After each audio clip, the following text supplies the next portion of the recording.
Bueno, yo soy la doctora Violeta Catalá, para los que no me conocen, dirijo Quodemy, dirijo Uroima. Comenzamos con este ciclo de webinars que las haremos de manera periódica con diferentes temas. Para los que no hayan hecho formaciones con nosotros, la idea siempre es hacer un aporte a la práctica asistencial, a la práctica diaria. Cuando nosotros nos planteamos un curso nuevo y vamos a buscar docente, nosotros lo que queremos de ese docente, que más allá de que tenga trayectoria científica y solidez, si quieren, docente, se pelee con la práctica diaria. Informe, sepa cuál es la dificultad, cuál es la pregunta del especialista, cómo informar y a qué preguntas hay que responder para que se elija la mejor terapéutica, para que se planifique mejor esa terapéutica. Bueno, el doctor Carlos Nicolau cumple con todos esos requisitos. Carlos es el jefe del área de radiología genitourinaria del Hospital Clínico de Barcelona, que es bueno, uno de los hospitales más potentes de España, de Europa y muy bien rankeado a nivel internacional. Es profesor titular de la Cátedra de Radiología de la Universidad de Barcelona, pero yo creo que el aspecto más importante es que teniendo todo eso es un perfil de profesional que está todos los días informando y que justamente, como les decía, conoce cuál es la dificultad, sabe lo que es equivocarse, sabe qué hacer para no equivocarse. Entonces, la dinámica de nuestras webinars son siempre similares. Carlos les va a presentar los casos en su contexto clínico. Les va a mostrar el caso en Visor DICOM y después ustedes van a votar el diagnóstico que les parezca más probable y lo van a discutir con él. Esa va a ser la dinámica. Pregunten, prepárense café, ábranse una cerveza. O sea, la idea es que estemos relajados y podamos intercambiar experiencia. ¿Sí? Bueno, los dejo con Carlos entonces. Muy bien. Muchas gracias, Violeta. Pues vamos a empezar. Tenemos varios casos de patología, diría yo que muy frecuente en nuestra práctica diaria en radiología urinaria, ¿no? Vamos a ver el primer caso.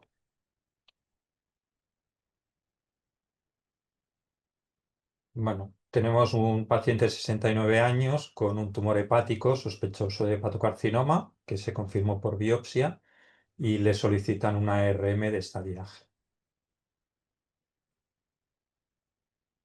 Entonces, aquí tenemos la resonancia.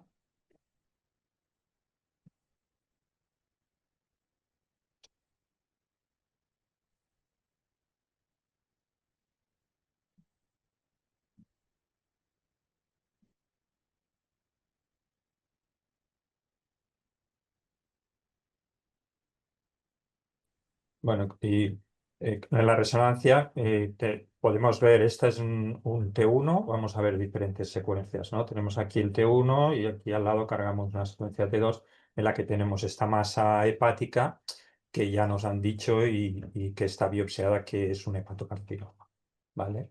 Entonces, en la misma resonancia, lo que podemos ver, aquí tenemos pues, los dos riñones. Y aparece algún quiste simple, pero además aparece una lesión en el riñón derecho, que es esta de aquí, ¿no? Aquí tenemos la secuencia T2, aquí tenemos la secuencia T1, con esta imagen que diríamos que prácticamente no se puede ver. Y vamos a ir viendo diferentes secuencias. Vamos a poner la secuencia de difusión. Tenemos a la izquierda, perdón, a la derecha tenemos el mapa de ADC. Vale, aquí podemos verla. La imagen de ADC y vamos a ver la secuencia de difusión. Recordar que muchas veces en la secuencia de difusión vamos a hacer diferentes valores de B, entonces generalmente tenemos primero los valores B bajos, con lo que el líquido, como podemos ver aquí, ¿no? En la vesícula biliar, pues tenemos valores de B bajos y el líquido va a ir desapareciendo cuando vamos aumentando los valores de B. Y aquí tenemos pues el valor de B alto, ¿no? En este caso de 1000. ¿Vale? O sea que tenemos, es el valor de B, la difusión, y aquí tenemos el mapa de ADC.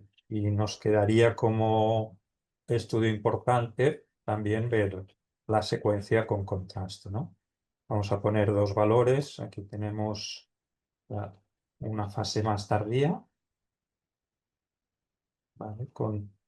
Os vuelvo a enseñar pues, la imagen quística, donde podemos ver que realmente es una imagen quística que no capta y podemos identificar la lesión que estamos viendo. ¿De acuerdo? Vamos a ver una fase más precoz, o sea, la fase arterial,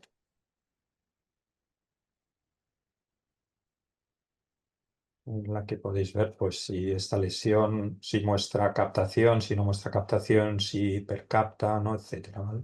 Os vuelvo a enseñar un momentito. Antes hemos visto la secuencia T1, pero aquí podemos ver la secuencia T1 sin contraste para poder identificar luego pues, si la lesión capta.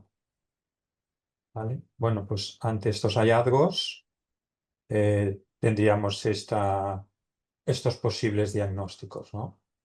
¿Qué os parece? ¿Es un angiomiolipoma atípico, un cáncer de células claras, un oncocitoma, cáncer papilar, un quiste complejo o una metástasis del hepatocarcinoma? Vale, y ahora tenéis que votar. Si querés, anda mostrando, les vamos a dar un minuto, chicos, como usualmente, y al minuto cerramos la votación. Si te parece, Carlos, anda mostrándoles el caso mientras tanto. Bueno, el contraste ya Bastante, he visto que es. bastante desparejo el diagnóstico. Vale, tenemos aquí el mapa de ADC. Recordar que en la difusión brillaba y en el T2 pues vemos que es una lesión, como podéis ver aquí, pues muy intensa, ¿no? Bueno, finalizamos votación. Espérate, les damos 10. Chicos, Bueno, esto es anónimo, voten tranquilos, no, sin pudor. ujú, Listo, les damos 10 segundos más y ya ujú. cerramos. Bueno, vemos que hay bastante diversidad, ¿no? En la votación.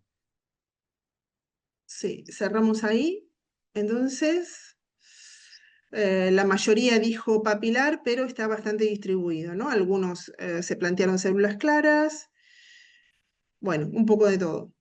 Células claras fue la segunda Y- posibilidad diagnóstica que plantearon. Vale, pues bueno, vamos a hacer, hemos preparado el resumen de las imágenes para ir un poquito más rápido, pero lo que podemos ver, ¿no? Es una lesión en principio sólida, ¿vale? Que es hipointensa en T2, veis la secuencia T2 y es quizás un poquito más oscura, ¿no? Un poquito más hipointensa que el resto del parénquima, o podríamos decir que es muy parecido al parénquima. El parénquima es un poquito hipointenso en T2, por lo tanto es una lesión hipointensa en T2, que además es homogénea, ¿no? Esto es bastante característico de un tipo de tumor, que ahora lo vemos, ¿vale? La secuencia en T1 es bastante isointensa respecto al parénquima, ¿vale? Y sí que tenemos en la fase, fuera de fase, podemos ver que no hay pérdida de señal, ¿vale? Luego tenemos una marcada restricción de la difusión. No sé si tenéis experiencia en tumores renales, pero es frecuente que tumores renales pequeños no tengan restricción de la difusión, sea lo que sea, pero hay un tumor renal que característicamente tiene marcada restricción de la difusión como este de aquí, ¿vale? Y bueno, también tenemos la secuencia T1 con saturación de grasa. Ya no teníamos dudas en el T1 y en el T2, pero con la secuencia FATSAT podemos ver si hay grasa macroscópica o no. Aquí no hay ninguna parte del tumor que pierda señal, por lo tanto no hay grasa macroscópica. Y por último, podemos ver en la fase con contrastes si la lesión capta o no capta. Podemos ver que es comparada con el parénquima renal, es una lesión muy hipovascular, ¿vale? Vemos que el parénquima renal aquí capta 400 eh, de intensidad de señal y en cambio el tumor capta 300. Y luego en fase un poquito más tardía, veis que la vena está un poquito más contrastada, o sea, esto es una fase un poquito más tardía, vemos que la lesión sigue siendo muy hipocaptante, pero que tiene un poquito más de captación que al principio, ¿vale? Vemos como el parénquima disminuye, pero en cambio es una lesión que tiene tendencia muy, muy escasa, pero a aumentar la captación, ¿vale? Siendo una lesión muy hipovascular. Bueno, el paciente fue a cirugía, ¿vale? Porque tenemos un tumor sólido con sospecha de que sea probablemente un cáncer de riñón y el diagnóstico histológico fue, perdona, este es el informe nuestro de radiología y lo característico es una lesión hipointensa en T2 que no tiene caída de señal, lo que hemos comentado, ¿vale? Que tiene marcada restricción, por lo tanto, el diagnóstico de sospecha, yo diría bastante claro, es un carcinoma renal tipo papilar. Paciente, aquí vemos, ¿no? Las imágenes características. Suelen ser tumores hipointensos en T2, que esto es característico a diferencia del cáncer de células claras, que suele ser más heterogéneo o hiperintenso en T2 y tiene la restricción de la difusión y es muy hipocaptante. ¿Vale? Bueno, esto ya lo hemos comentado, ¿no? Para recordar que el carcinoma papilar tiene estas características. Bueno, aquí mostramos un poquito las claves para el diagnóstico diferencial, eh, pero os enseño un PowerPoint, ¿vale? El manejo del tumor renal sólido es bastante simple, diríamos, ¿no? Hay varias clasificaciones. Este es un artículo que publicamos nosotros hace poco que yo creo que es muy útil, ¿no? Lo primero que hay que descartar es si la lesión tiene grasa macroscópica, ¿no? Si tiene grasa macroscópica sabemos que es un angiomiolipoma y no hay que hacer nada más, ¿no? También recordamos que la grasa macroscópica la vemos muy bien con TAC y ha de tener menos 20 unidades Hounsfield. Si no vemos pérdida de señal, o sea, si no vemos grasa macroscópica, sea por TC o sea por resonancia, y por resonancia lo importante es que hay que hacer saturación de grasa siempre, es la secuencia importante, y no sirve la secuencia fase fuera de fase. ¿Alguien me puede decir por qué no sirve? O sea, no podemos decir que si hay pérdida de señal en fuera de fase, no podemos decir que es un angiomiolipoma. Porque es grasa intravoxel microscópica.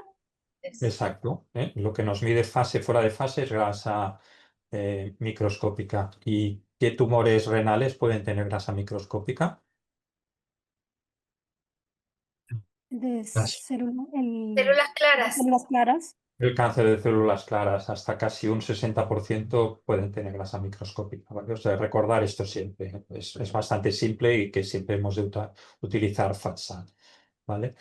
Si no tiene grasa, ya entramos pues, en la discusión de cómo podemos diagnosticarlo. Hay que administrar contraste y dependiendo, tendremos tumores hipervasculares, diagnóstico diferencial, cáncer de células claras con oncocitoma, y si son hipovasculares, generalmente, pues como hemos visto en este caso, hemos de pensar en el cáncer de células el papilar, aunque los angiomiolipomas pobres en grasa a veces tienen este comportamiento, ¿no? de ser muy hipovasculares. Dentro del diagnóstico diferencial hay varios signos que nos ayudan a pensar que la lesión va a ser benigna y hay otros signos que nos ayudan a pensar que son malignos. ¿Me podéis decir algunos de benignidad en un tumor renal sólido que no sea la grasa macroscópica que ya hemos dicho que es diagnóstica, ¿no? De La angiomiolipoma? rueda de carro para decir que es benigno. Vale. ¿Cómo se llama también? Rueda de carro o, bueno, ¿no? La imagen estrellada, ¿no? Diríamos también, o cicatriz central del oncocitoma, ¿no? ¿Te refieres? Eso, sí. Vale. ¿Qué más? La inversión segmentaria del realce. Vale. Ese es un signo que se Claro. describió durante años y había bastantes artículos, sobre todo de grupos coreanos, no sé muy bien el motivo, ¿vale? Pero es un signo que si lo veis es como muy demostrativo de que puede ser un oncocitoma. Recordad que es que una parte del tumor capta en fase arterial y luego en fase tardía pierde señal, o sea, pierde captación, y en cambio la otra parte le pasa al revés, que no captaba poco, era hipocaptante en fase arterial, pero sí captaba en fase tardía, ¿no?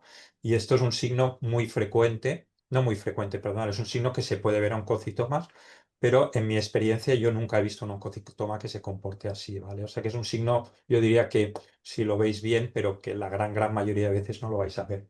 ¿Qué otros signos hay de benignidad o ya podéis decir también de malignidad?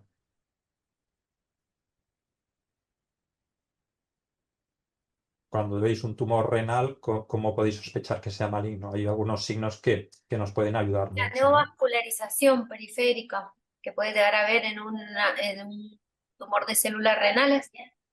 Sí, que veas, diríamos, exacto, hipervascularización Vasos periférica, endocéticos. pero a nivel del tumor hay algún signo también que es muy útil, ¿no? Isabel dice, por la restricción, pregunta. Claro, o sea, Aquí sí, otros compañeros dicen, Luis Velázquez dice hipervascularidad, Eloy dice necrosis, Julia dice vale. realce Bueno, pues heterogéneo y Eloy dice tamaño. perfecto, ¿no? O sea, el tamaño siempre se ha descrito, más de 4 centímetros, probabilidad de malignidad es más alta, ¿vale? O sea, que nos podría ayudar, aunque oncocitomas a veces son grandes, ¿no? Pero signos de agresividad. Si veis masas muy heterogéneas, pero sobre todo con necrosis, pensad que eso es maligno. Si vemos signos extrarrenales, ¿no? Adenopatías, metástasis, obviamente, pues la lesión, la probabilidad es muy alta que sea maligna. Y si miramos en el tumor, pues sí tiene restricción de la difusión. ¿Vale? Antes he comentado, tumores pequeños no suelen tener restricción de la difusión, pero incluso de células claras es relativamente frecuente que tumores pequeños no tengan restricción. Pero si veis restricción de la difusión, ni los oncocitomas ni los angiomiolipomas tienen restricción, ¿vale? Y un signo que no es de malignidad, pero las calcificaciones son mucho más frecuentes en tumores, o sea, en el cáncer de riñón es mucho más frecuente que no encontrar un angiomiolipoma que tenga calcificaciones o un oncocitoma, ¿vale? Y luego, por último, hay un signo que a veces lo vemos que es el ángulo agudo, ¿vale? Esta es una imagen, esto es un quiste, pero si fuera una lesión sólida, este ángulo agudo nos está indicando que es un tumor de crecimiento lento que hace que no se expanda y comprima al parénquima renal. Si lo veis en un tumor sólido, yo sí que he visto algunos casos, pensad que puede ser un angiomiolipoma, ¿no? De estos pobres en más. ¿Vale? Bueno, por último, porque si no nos vamos a alargar mucho en este caso, ¿vale? Pero hay algunas otras guías, por ejemplo, esta es muy famosa del doctor Pedrosa, en la que se hace resonancia, nos da, podemos tener, utilizando, diríamos, 7 parámetros, ¿no? La grasa macroscópica, si capta o no más del 25%, la señal en T2, el tipo de captación, etcétera. Y, bueno, esto está publicado, lo podéis encontrar, nos orienta a decir si el tumor por resonancia, pues parece un células claras. Él diferencia células claras del resto de tumores porque el células claras diríamos que es el tumor más agresivo. ¿De acuerdo? Muy bien, pues pasamos al segundo caso.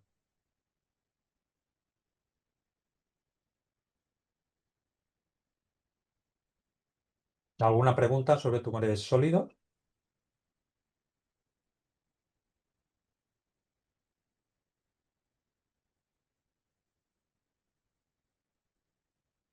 Vale, segundo caso, es un paciente de 58 años sin antecedentes de relevancia y que en una ecografía de control aparece una tumoración renal y le piden una resonancia, bueno, con contraste endovenoso no haría falta ponerlo, ¿no? No es una resonancia para estudio de una lesión renal en la que vamos a hacer el estudio, obviamente, con contraste.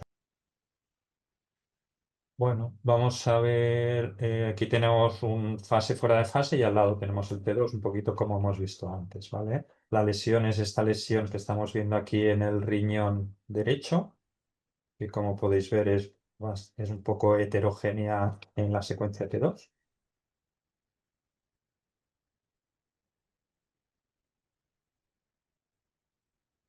Y en T1 aquí tenemos, si os fijáis, aquí están unidos fase y fuera de fase, o sea que cada vez que vemos una en una slide, ¿no? O sea, en una imagen tenemos primero fuera de fase y al lado en fase, ¿vale? Están juntos.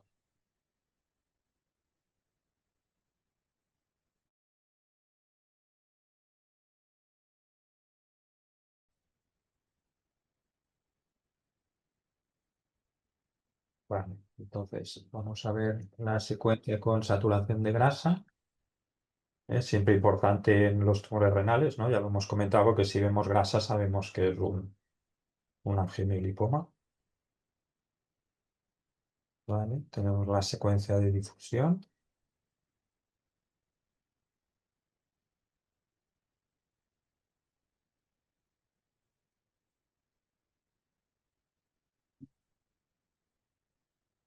Y vamos a ver la secuencia con contraste.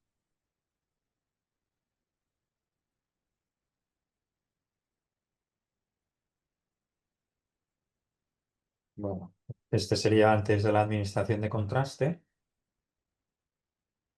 Y el contraste está junto, ¿no? En toda la secuencia. Aquí empezamos a ver, esto es fase arterial, ¿de acuerdo?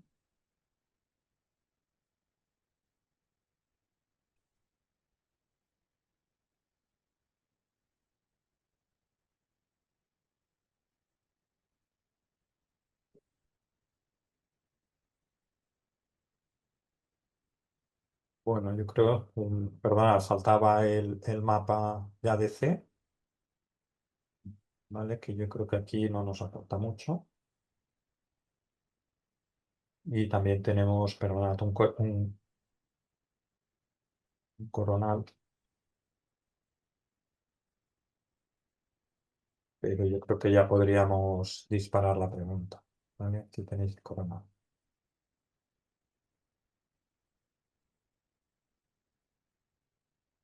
Entonces, la pregunta es, clasificación Bosniak 2019 de la lesión renal derecha. Bosniak 2, 2F, 3 o 4. Les vamos a dar un minuto, entonces. Es anónimo. Voten sin problema.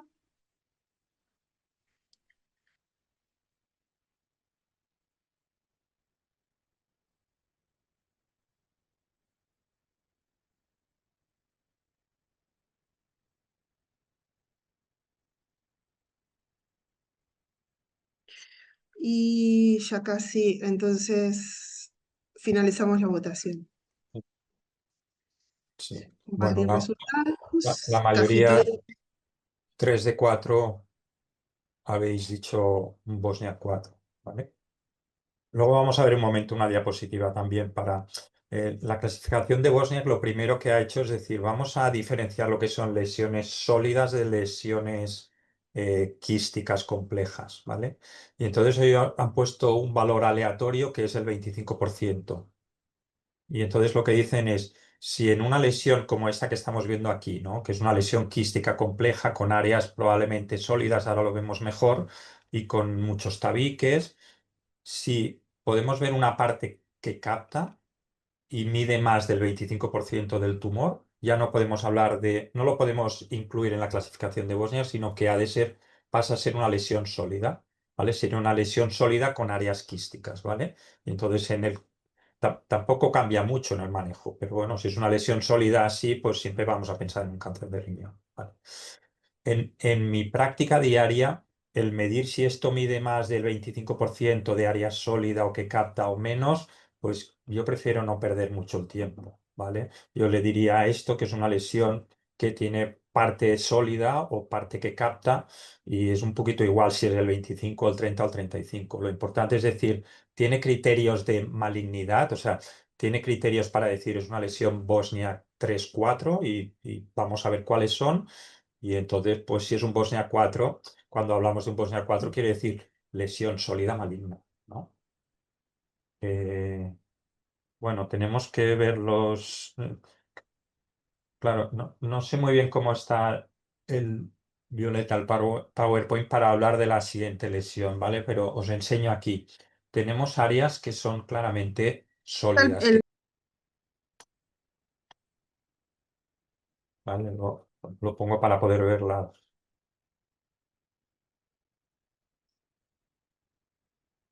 Vale.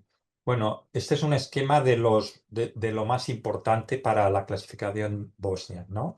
Vamos a hablar del grosor de las paredes del quiste y sobre todo de los tabiques, ¿vale? Uno, si hay tabiques o no, y dos, cómo son estos tabiques. Dependiendo del grosor, si miden menos de 3 milímetros, va a ser un Bosniak probablemente 2, si mide 3 milímetros va a ser 2F, y si mide más de 3 milímetros, pues será un Bosniak 3, ¿vale? Cuando veamos tabiques. Si solo vemos tabiques que son finos, ¿vale? No mínimamente engrosados o un poco gruesos, si hay menos de 3 o hasta 3 va a ser un Bosniak 2 y si mide más de 3 pues va a ser 2F. ¿vale? Y por último vamos a hablar de nódulos de partes blandas, ¿no? Antes era muy fácil porque cualquier nódulo de partes blandas, o sea, cualquier área sólida que captaba, era un Bosniak 4 y ahora han cambiado un poquito el concepto, lo vemos mejor.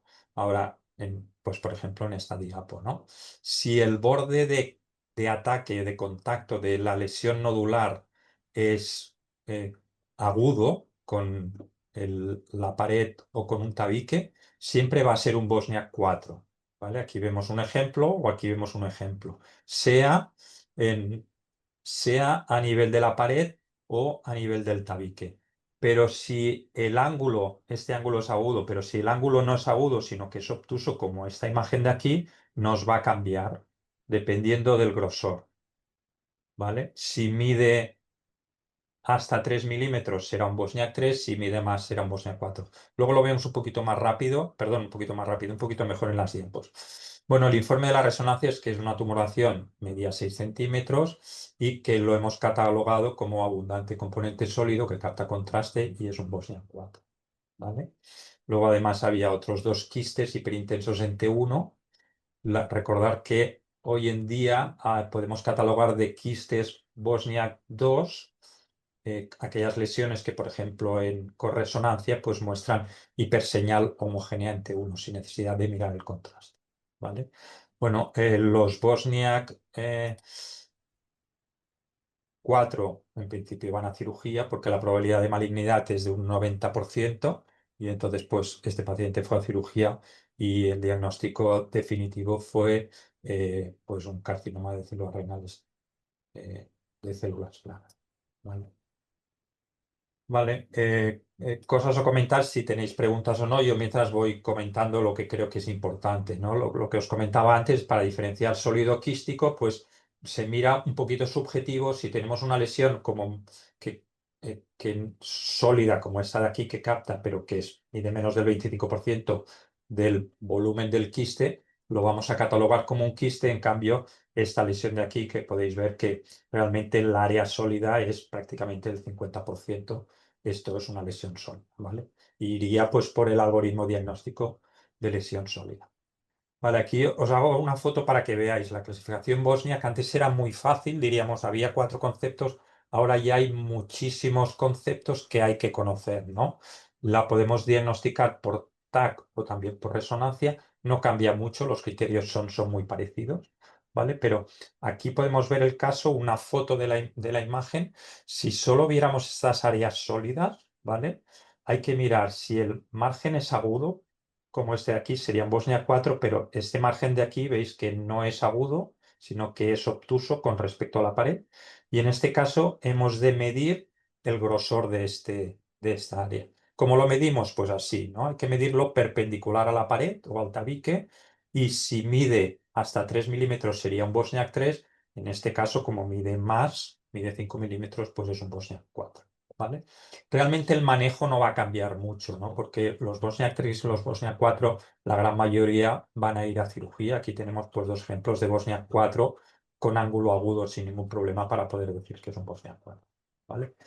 Y nada, la última diapo de aquí, ¿sí? Eloy, perdón, Eloy comenta, Sí. lesiones pequeñas de 1 o 2 centímetros, Bosniak 4, lesión sólida, poca relevancia clínica, suele vigilarse. Comenta Eloy. Claro, claro, aquí no os hemos puesto todas las diapos porque, quiero decir, es una webinar que da para lo que nos da, ¿no? El manejo ha cambiado en los últimos años. Antes todo Bosniak 3 y Bosniak 4 iba a cirugía. Hoy en día también se ha incorporado la vigilancia activa. Se ha incorporado también en los tumores sólidos pequeños con probabilidad de benignidad o incluso cánceres de células claras pequeños en pacientes añosos, diríamos ¿no? de 80 a 90 años, se ofrece vigilancia activa. Aquí pasa lo mismo. Los tumores Bosniak 3, que son por tabiques engrosados, aunque sea un tabique grueso, muchas veces sabemos que estos tabiques, aunque tengan un cáncer, son un cáncer muy poco agresivo y se ofrece vigilancia activa. Y pasa lo mismo, pues como dice Eloy, ¿no? Tú puedes tener un quiste muy grande de 7-8 centímetros, pero que, como estábamos viendo en las imágenes estas, ¿no?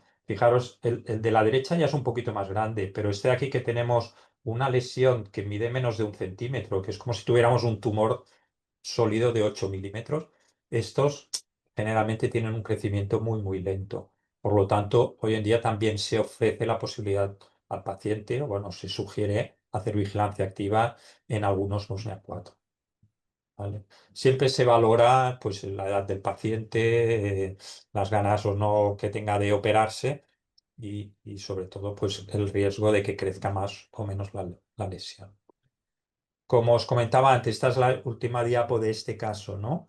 Como la clasificación de Bosniak hoy en día para mí es complicada, es difícil aprendérsela de memoria, de saber si el tabique mide 3, 4, si la lesión es hiperintensa o no, si es homogénea, bla, bla, bla.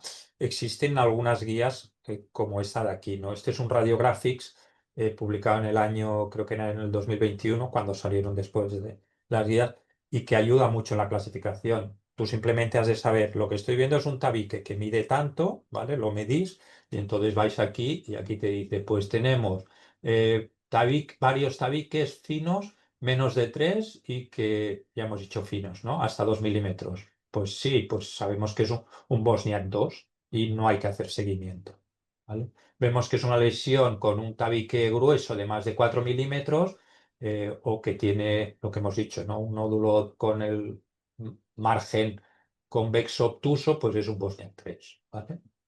Y luego ya pues el manejo dependiendo de lo que se suele hacer en cada hospital. Pero ya dice aquí consulta urología, ¿no? Quiere decir que hay que ver realmente luego si se va a hacer vigilancia activa o cirugía.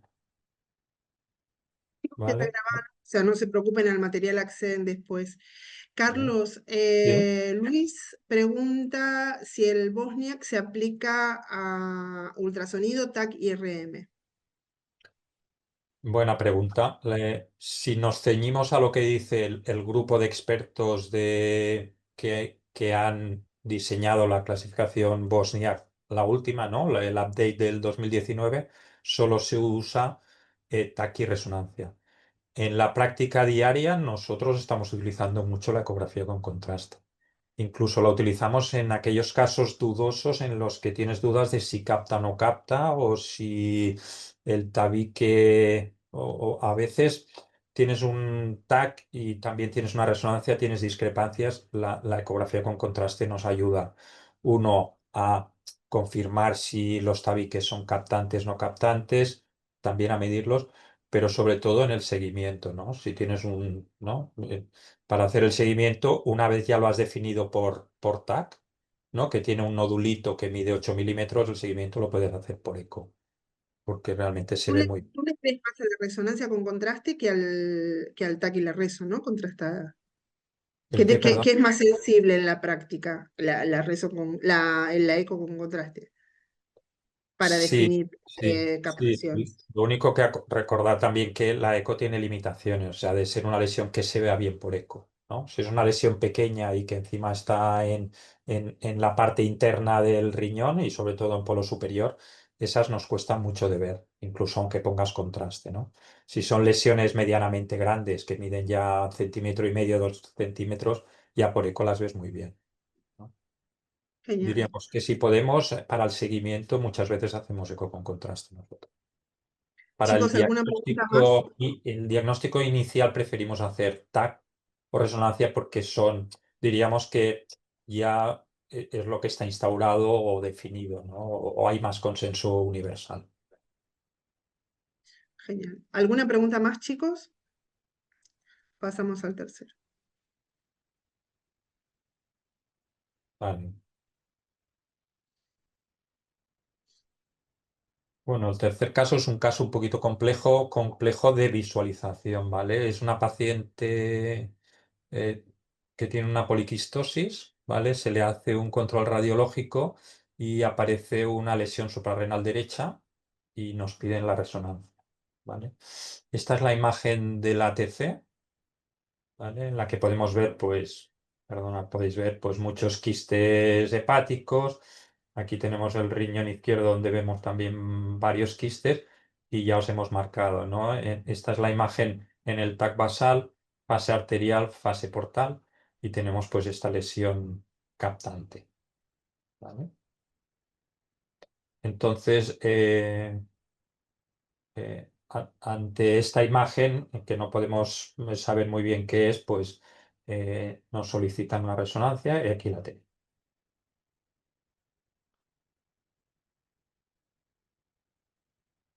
Vale, aquí tenemos.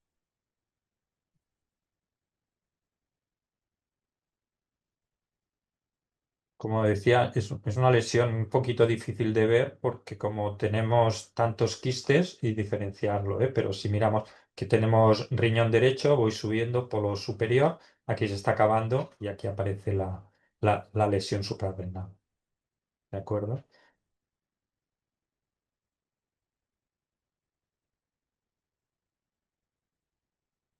Y aquí en la derecha tenemos la imagen fuera de fase y aquí a la derecha tenemos la imagen en fase.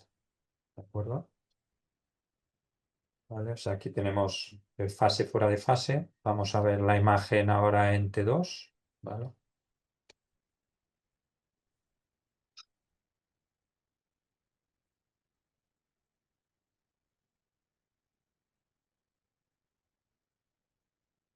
Que se está insinuando aquí.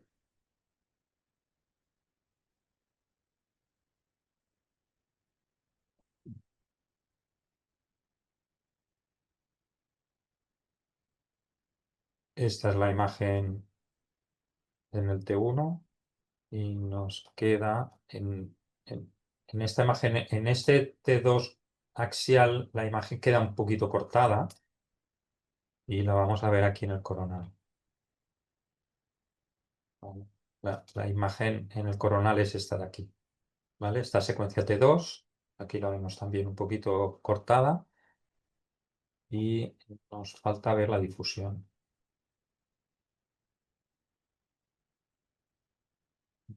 ¿Vale? Es esta imagen de aquí muy parecida al resto de los quistes. ¿De acuerdo? Y esta es la imagen ya con el valor B alto. Es esta imagen de aquí, ¿vale? De difusión. Bueno, con esto, primera pregunta y bueno, yo creo que en verdad se pueden contestar las dos, ¿no? Vamos con la primera. Hacemos secuencial, entonces si quieres anda mostrándolo y yo se las digo. La lesión visible en glándula suprarrenal derecha. Vale. Volvemos a ver fase fuera de fase. Esta es la imagen. Vale. Vemos la secuencia T2 aquí en el coronal, que la veíamos mejor.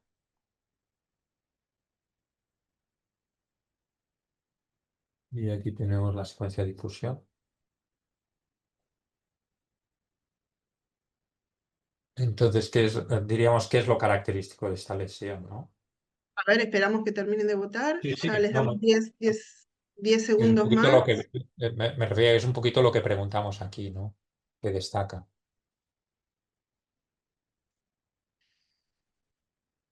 Contestaron un poco más de la mitad. Contesten, les vamos a dar 15 segundos más.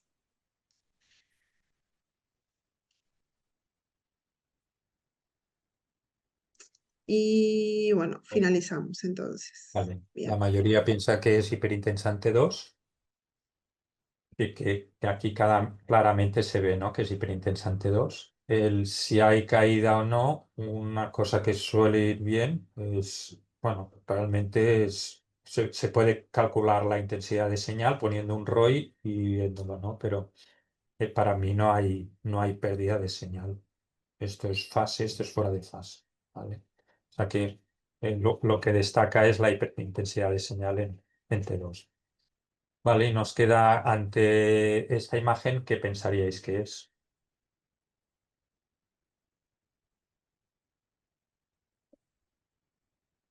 ¿Es un adenoma por en lípidos, carcinoma suprarrenal o feocromocitoma?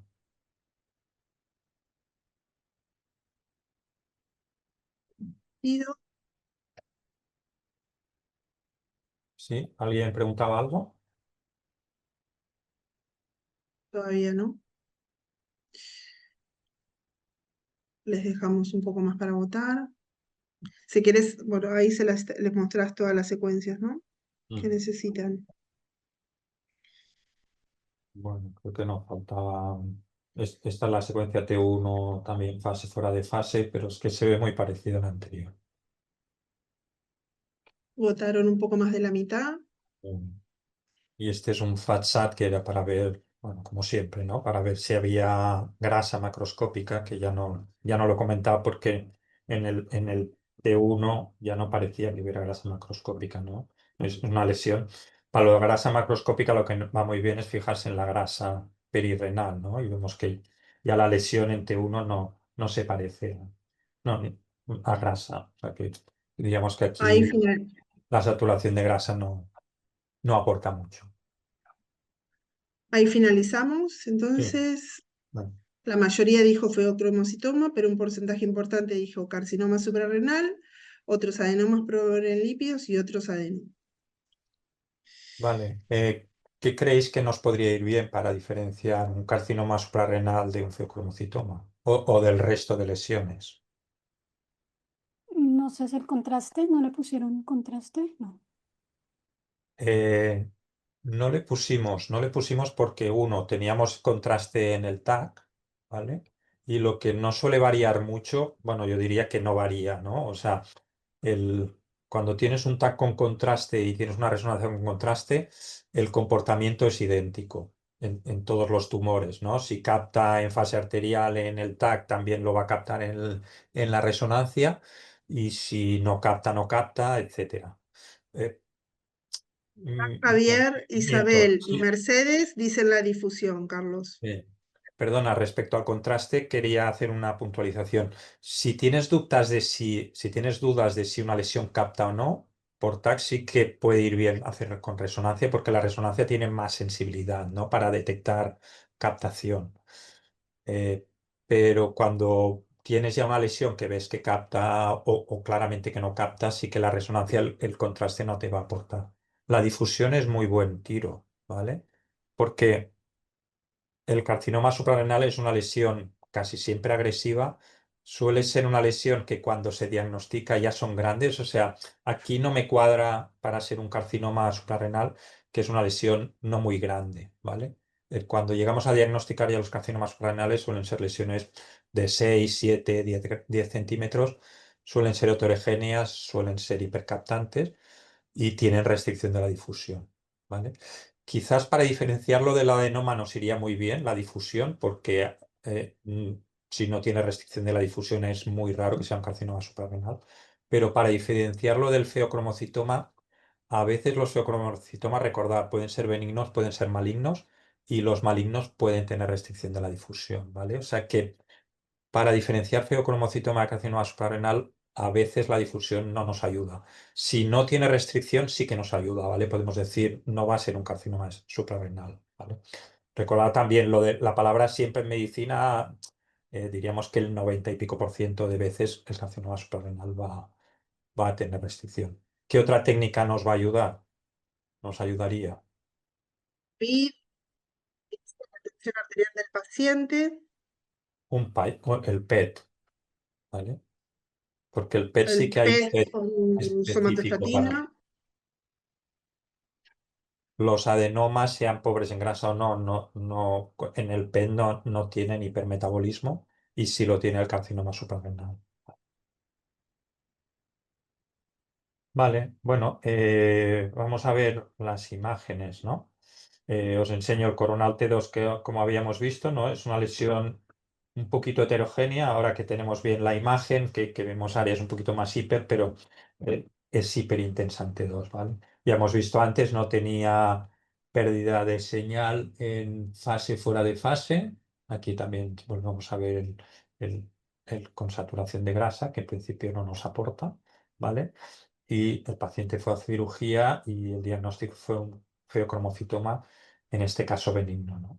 Que yo creo que también nos orientaba un poco el hecho de que no tuviera, eh, eh, perdón, que no tuviera restricción de la difusión, ¿vale? ¿Preguntas, comentarios? Vamos nada, simplemente a comentar 3 cosas sobre el manejo de las lesiones,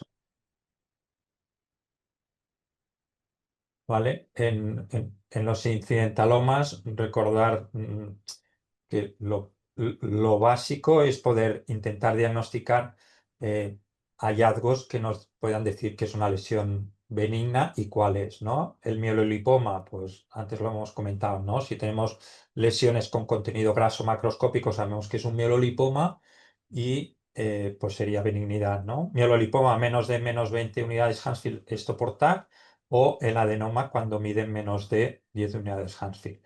Y otra cosa que es importante es que cuando medimos la densidad hay que medir como mínimo 2/3 partes de la lesión.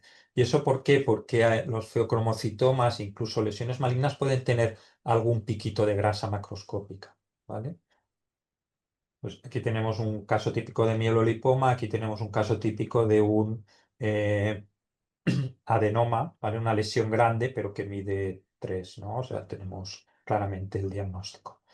Cuando no tenemos el diagnóstico definitivo por TAC sin contraste, se puede hacer o el TAC multifásico, ¿no? Pero eh, nosotros no lo usamos, preferimos hacer una resonancia y la resonancia lo que vamos a ver es si hay pérdida de señal en fuera de fase, ¿vale?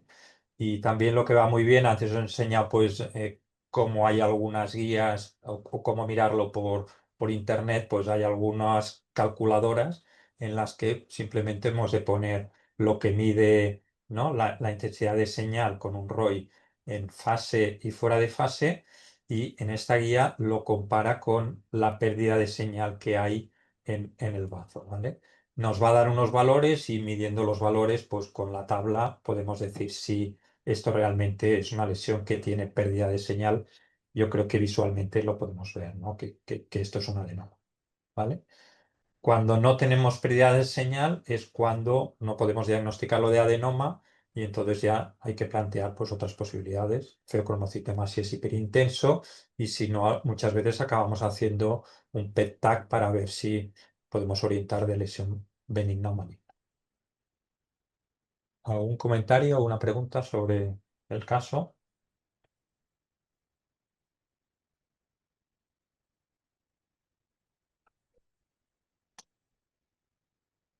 Vale, pues vamos al último caso de hoy, que es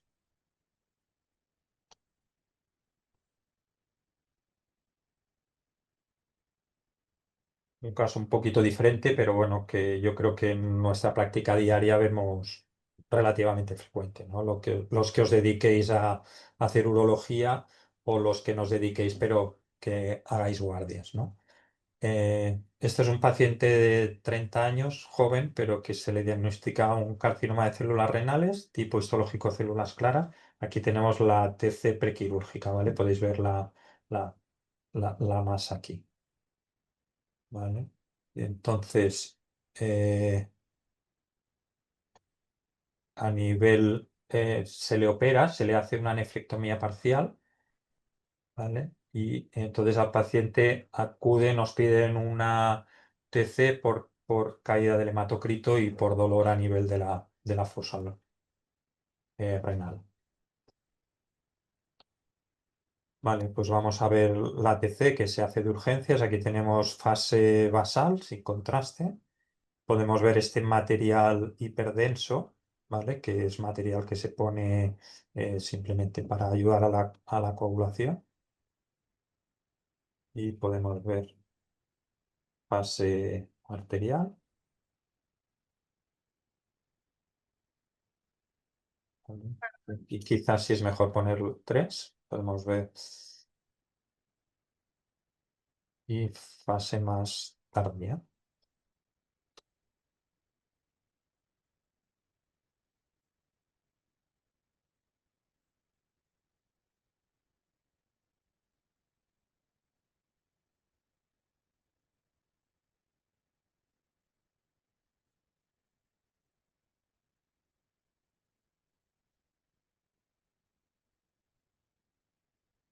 Bueno, como era un paciente que venía de urgencias y no había sospecha de fuga urinaria, pues no se hizo fase tardía, ¿vale? Pero yo creo que con estas fases ya podemos llegar al diagnóstico de lo que hay. ¿Vale? Violeta, ¿lanzamos las preguntas?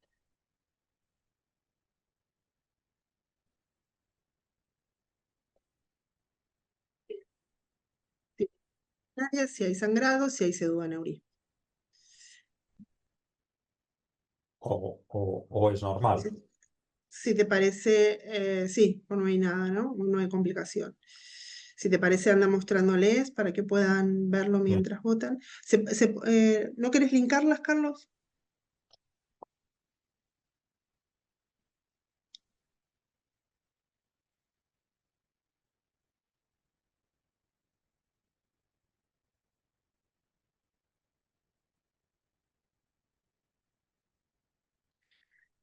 Ahí vamos. Sigue estando un poco repartido. Bueno, hay bastante mayoría que habla de que hay fuga, de que hay un pseudoaneurisma. Y luego que... Algunos hablan de sangrado activo, otros de fuga urinaria y otros de que no hay complicación. Ujú. Les vamos a dar hasta 1 minuto 30 y ahí finalizamos la votación. Pero bueno, voto ya mucha gente, Venga, ¿no? va. Vale. Claro, dependiendo de lo que penséis, la pregunta es ¿cuál es el siguiente paso? ¿O qué le haríais a este paciente? También podéis votar cada uno en función de lo que hayáis pensado que hay. Lanzamos la otra pregunta, chicos. ¿Vale? Si estáis de urgencias y pensáis que hay una fuga urinaria o pensáis que hay un sangrado o un pseudoaneurisma, ¿qué orientaríais?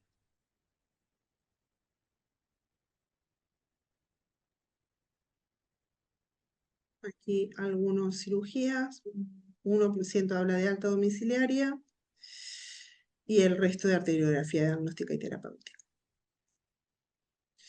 Esperamos un poquito más. Bueno, votaron ya muchos, ¿eh? Y Lo comparto. único que no... O sea, lo primero, quien votó fuga urinaria es... La fuga urinaria la vemos prácticamente siempre en fase excretora. Y aquí no tenemos, o sea, que yo no me atrevería a decir... No me atrevería a decir no hay fuga urinaria porque no tengo fase excretora, pero sí que no diría hay fuga, ¿vale? Si no tenemos fase excretora no lo podemos decir. Todo lo que vemos estamos viéndolo en fase o arterial o venosa, o sea que si veis alguna imagen de, de contraste en algún sitio que no es el normal, ha de ser algo vascular, no, no urinario, no de la vía excretora. Vale, finalizamos.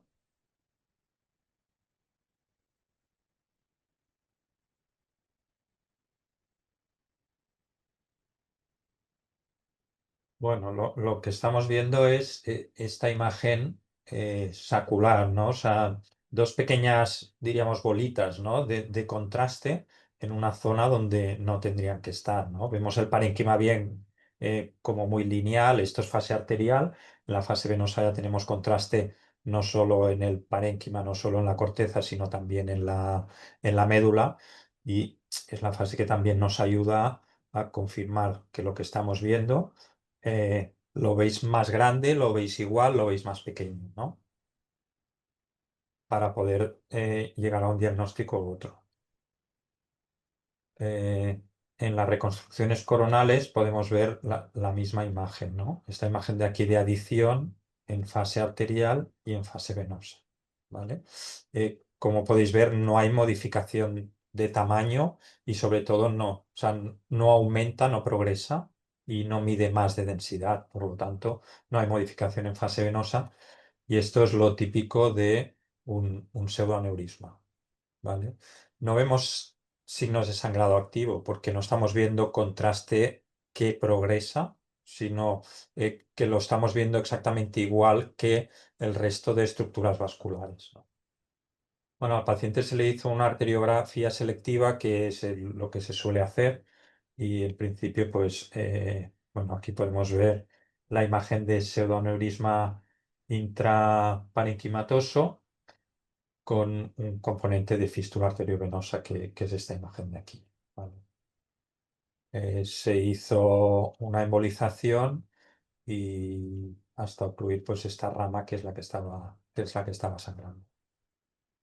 Bueno, nada, esto simplemente para recordar, ¿no? Las complicaciones tras nefrectomía parcial vamos a tener las tres más comunes o no tenemos nada, las vasculares, sangrado activo, fístula arteriovenosa, pseudoaneurisma. Por imagen no podemos diferenciar bien lo que es una fístula arteriovenosa de un pseudoaneurisma, ¿vale? Pero son complicaciones en las que no hay un sangrado activo. Otras complicaciones, pues si hay una complicación de la vía urinaria, vamos a ver fuga urinaria, como he comentado antes, necesitaremos siempre tener una fase excretora cuando haya sospecha de fuga urinaria, ¿no? Por ejemplo, si a este paciente le hubiéramos hecho el TAC, voy hacia atrás, ¿vale? Y viéramos una colección perirrenal y no vemos fuga, convendría hacer la fase excretora para ver si tenemos fuga urinaria, ¿vale? Bueno, este Tiene un caso infarto. Carlos, es- perdóname, sí, perdóname, Cara. Jimena te pregunta si tiene un infarto asociado. claro, tiene un área no captante, pero que muchas veces es producida por la cirugía, ¿vale? Porque cuando hacen la resección parcial, muchas veces queda una pequeña parte de parénquima que muchas veces se recupera, ¿eh? Sí. Luego, cuando a estos tumores les hacemos TAC, casi siempre lo hacemos por TAC, a veces por resonancia, ¿no? Pero cuando haces los seguimientos, esta área me suele acabar luego bien vascularizada, ¿vale? Nada, esto es una diapo también, ¿no? Volvemos a ver complicaciones y complicaciones vasculares que pueden ser traumáticas o a veces, como hemos visto en este caso, es por cirugía, ¿no? Pero que son muy diversas, van desde contusiones, desde hematomas, desde, como comentábamos aquí, ¿no? Laceraciones, etcétera. Y existen pues varias guías, ¿no? Dependiendo del hospital en el que trabajéis, pues vais a seguir una u otra, pero lo importante es que le digáis al clínico si hay hematomas, si hay sangre, sobre todo lo que hemos visto antes, ¿no? Si hay sangrado activo, si hay laceraciones, etcétera, ¿vale? Os enseño un par de diapos con dos ejemplos diferentes en los que podemos ver bien lo que es sangrado activo, ¿vale? Este es un paciente también que se le ha hecho una cirugía de una nefrectomía. En la fase basal no vemos nada y aquí sí que vemos un área de adición, ¿no? Contraste que está llegando en fase arterial. Si solo tenemos esta fase, no podemos decir si es sangrado activo o es un pseudoneurisma, pero en la fase venosa vemos cómo está progresando. Lo que hemos dicho antes, aumento de tamaño y aumento de densidad. Esto es sangrado activo, diríamos que hay que correr más, ¿no? Esto es más urgente. En el pseudoaneurisma, dependiendo del tamaño y tal, no hace falta hacer algo, a veces se hace conducta expectante y en otras, dependiendo cómo esté el paciente, se hace cateterismo. Otro ejemplo de un pseudoaneurisma, podemos ver la lesión, que fijaros que tiene la misma densidad que la densidad de la aorta, ¿no? En fase arterial, pero en cambio en fase venosa perdemos la densidad, ¿no? Menor densidad en la arteria y también en la vena, ¿no? O sea que esto es colección de contraste que disminuye en fases más tardías. Esto es un pseudoneurisma. Stephanie Y te pregunta, sí, perdóname, te pregunta, si vemos hiperdensidad en fase 5 en el basal y no vemos que aumenta de tamaño en arterial y portal, eso es que sangró, pero no es sangrado activo, ¿no? claro, exacto. Eso es un hematoma. Un hematoma o una sí, un hematoma. Ha habido sangrado, te hace que tengas aumento de densidad comparada pues como cuando tienes un seroma, ¿no? Pero realmente si no ves la progresión, es simplemente describir es un hematoma, ¿no? O colección perirrenal sin sangrado activo.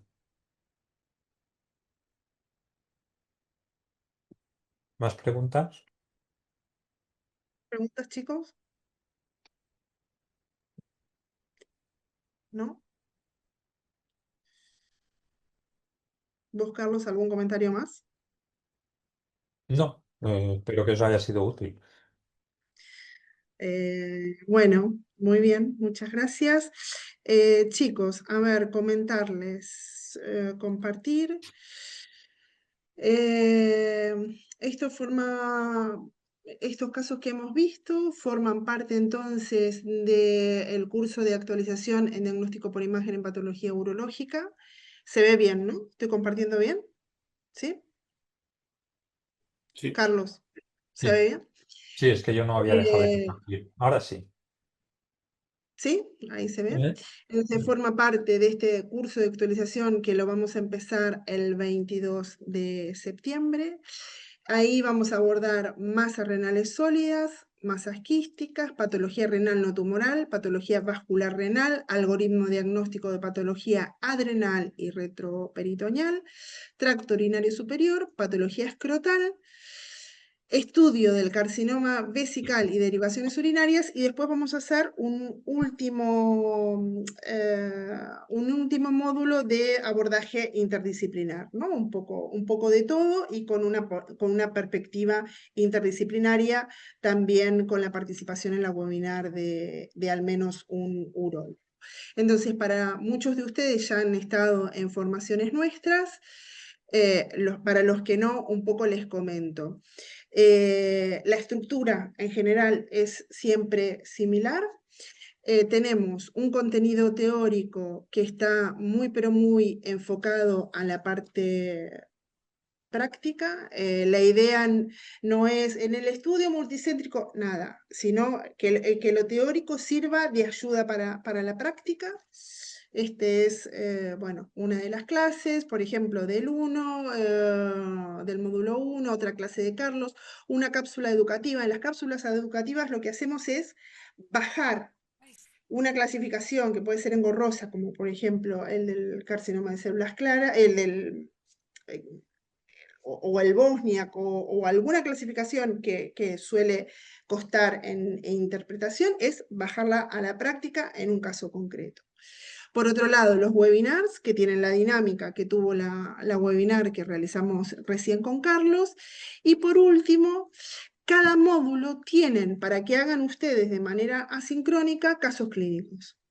Casos clínicos en donde van a tener el motivo de solicitud, igual que en el hospital, las técnicas complementarias que hayan generado cuando las hay esa petición, van a tener la imagen DICOM para poder hacer el diagnóstico, tendrán que hacer su propio diagnóstico, y una vez que hacen el diagnóstico, como pasaba recién con los casos que mostraba Carlos, tendrán la respuesta docente, ¿sí? Con toda la explicación.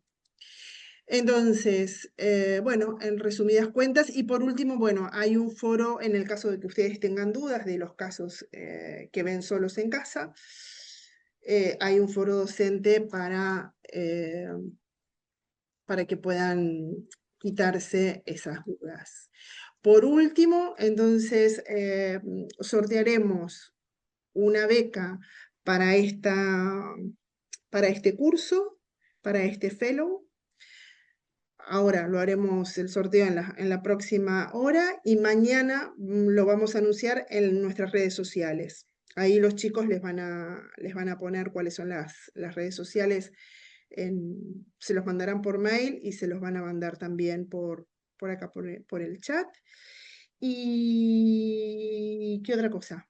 No sé, Carlos, si me queda algo más. No, yo creo que lo Sí, hiciste muy bien. sí, y que entonces tendrán los que han participado en la webinar y quieran hacer el fellow, tendrán un bono de descuento de 100 euros para el fellow. Tendrán un QR, un código de descuento que lo podrán usar al momento de la inscripción. ¿Alguna duda, chicos? ¿Algo que quieran comentar? Sí, Una Violeta, pregunta, una pregunta. ¿Este módulo va a impartirse qué día de la semana? el módulo o O sea, el... las clases durante todo este módulo serán en Los varios días de la martes. semana o un día específico y a qué hora. No, o sea, el fellow va a durar, ¿cuántos son, Carlos? ¿8 semanas, 9? 10 No me acuerdo. semanas. 9. 10 semanas. Lo único que tienen sincrónico, opción sincrónica, es la webinar que se va a hacer los martes a las 19 horas Peninsular España. Si no pueden, que a muchos les cuesta por razones familiares o laborales, Ujú. queda grabado. No pasa nada. No es que es obligatorio. Es optativa la participación sincrónica. Y después tienen las clases teóricas, que las tienen grabadas y las ven cuando quieran, y los casos prácticos, que los hacen también cuando ustedes puedan. Ok. O sea que si lo quieres hacer 100% asincrónico, puedes hacerlo. Vale, gracias. ¿Alguna otra pregunta? ¿No? Bueno, esperamos que les haya servido y cualquier cosa nos estamos hablando. Muchas Gracias a gracias. todos. Gracias, Violeta.